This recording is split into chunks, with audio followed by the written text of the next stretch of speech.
जब धुरंधर फिल्म ने 1,000 करोड़ से ज्यादा की कमाई की, तो देश भर में उसकी चर्चा होने लगी। उसी समय देश के राष्ट्रीय सुरक्षा सलाहकार अजीत डोभाल की लोकप्रियता भी अचानक आसमान छूने लगी। लेकिन एक तबका ऐसा भी था जिसे ये सफलता बिल्कुल पसंद नहीं आई। एक सोमवार की रात फिल्म के डायरेक्टर आदित्य धर अपनी अगली फिल्म धुरंधर 2 के कुछ सीन्स के लिए डोभाल साहब से असली ऑपरेशन की जानकारी ले रहे थे। लेकिन उसी समय दिल्ली के 5 जनपद रोड के बाहर दो संदिग्ध लोग पिछले कई घंटों से चक्कर काट रहे थे। उनके पास एक बैग था और उस बैग के अंदर था 1 किलो आरडीएक्स। उनका प्लान साफ था। अजीत डोभाल के घर के पास पहुंचकर वो आरडीएक्स फेंक कर एक बड़ा धमाका करना चाहते थे। लेकिन उन्हें ये नहीं पता था कि जिस आदमी को वे निशाना बना रहे हैं, वो देश का सबसे चालाक इंटेलिजेंस मास्टरमाइंड है। डोभाल साहब को इस पूरी साजिश की खबर पहले ही मिल चुकी थी। जैसे ही उनकी बाइक डोभाल के घर के पास आकर रुकी, अचानक अंधेरे से दो मार्शल कमांडो बिजली की तरह निकले।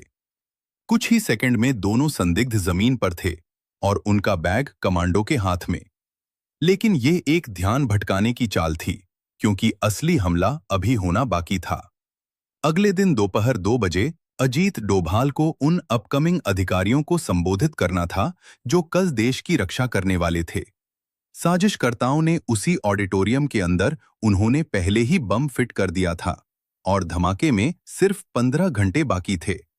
सुबह के ठीक 10 बजे अजीत डोभाल अपनी गाड़ी से प्रधानमंत्री आवास की तरफ रवाना हुए और उसी समय दूसरी तरफ जहां ऑडिटोरियम में बम लगाया गया था, उसकी टाइमिंग लगातार आगे बढ़ रही थी। घड़ी की टिक टिक तेज होती जा रही थी और अब धमाके में 4 घंटे बचे थे। ऑडिटोरियम के बाहर कुछ युवा एस्पिरेंट अधिकारी आना शुरू हो चुके थे। इधर अजीत डोभाल प्रधानमंत्री आवास पहुंचते हैं और प्रधानमंत्री मोदी उन्हें देखते ही कहते हैं, अजीत जी, ऑपरेशन ऑक्टोपस के बारे में पता चला। देश का हर नागरिक आपका ऋणी रहेगा। डोभाल हल्की सी मुस्कान के साथ सिर झुका देते हैं। लेकिन तभी उनके पर्सनल फोन पर अचानक एक मैसेज आता है और स्क्रीन पर सिर्फ 2 शब्द चमक रहे थे, रेड अलर्ट। डोभाल की भौहें हल्की सी सिकुड़ जाती हैं, क्योंकि उनके इस निजी नंबर पर कोई अलर्ट नहीं आता था। इस नंबर के बारे में पूरे देश में सिर्फ एक ही व्यक्ति जानता था, गृह मंत्री अमित शाह। डोभाल तुरंत प्रधानमंत्री से जाने की अनुमति लेते हैं और बिना एक पल गवाए सीधे गृह मंत्रालय की तरफ निकल पड़ते हैं। कुछ ही देर बाद गृह मंत्रालय के अंदर एक गुप्त कमरे में सिर्फ 2 लोग बैठे थे, अमित शाह और अजीत डोभाल। अमित शाह धीमी आवाज में कहते हैं, मेरे पास अभी अभी एक मैसेज आया है, और फिर वह अपना फोन डोभाल की तरफ बढ़ाते हैं। स्क्रीन पर लिखा था, हिंदुओं, तुम सब और तुम्हारा इलाज आज से शुरू होगा। आज तुम्हारे एक बहुत बड़े गुर्गे का अंत होगा। डोभाल ने दांत भी लिए।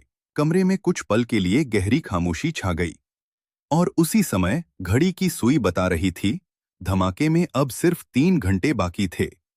अमित शाह कुछ पल तक फोन की स्क्रीन को देखते रहते हैं, फिर गंभीर आवाज में कहते हैं, अभी हमें यह साफ साफ नहीं पता कि यह मैसेज आखिर किसके बारे में है। लेकिन अगर यह संदेश सीधे मेरे पास आया है, तो इसका मतलब साफ है, किसी की जान को गंभीर खतरा है और हमें तुरंत पता लगाना होगा कि आखिर निशाना कौन है। कहीं ऐसा तो नहीं कि प्रधानमंत्री मोदी पर किसी नए हमले की तैयारी हो रही हो। कमरे में एक पल के लिए गहरी खामोशी छा जाती है। अजीत डोभाल बिना एक शब्द बोले सिर हिलाते हैं और फिर तेज कदमों से गृह मंत्रालय से निकलकर सीधे अपने दफ्तर की तरफ रवाना हो जाते हैं। कुछ ही देर बाद अजीत डोभाल के ऑफिस के अंदर एक बेहद गोपनीय बैठक शुरू हो चुकी थी। कमरे में सिर्फ 3 लोग बैठे थे, अजीत डोभाल, रॉ के चीफ रवि सिन्हा और आईबी के डायरेक्टर तपन कुमार डेका। रवि सिन्हा धीरे धीरे बोलना शुरू करते हैं, सर, एक संभावना यह भी हो सकती है कि ऑपरेशन ऑक्टोपस की सफलता के बाद आतंकवादी संगठनों में गुस्सा हो और शायद वे बदले की भावना से प्रधानमंत्री मोदी पर फिर से हमला करने की कोशिश कर रहे हों। यह सुनते ही अजीत डोभाल की आंखें हल्की सी फैल जाती हैं।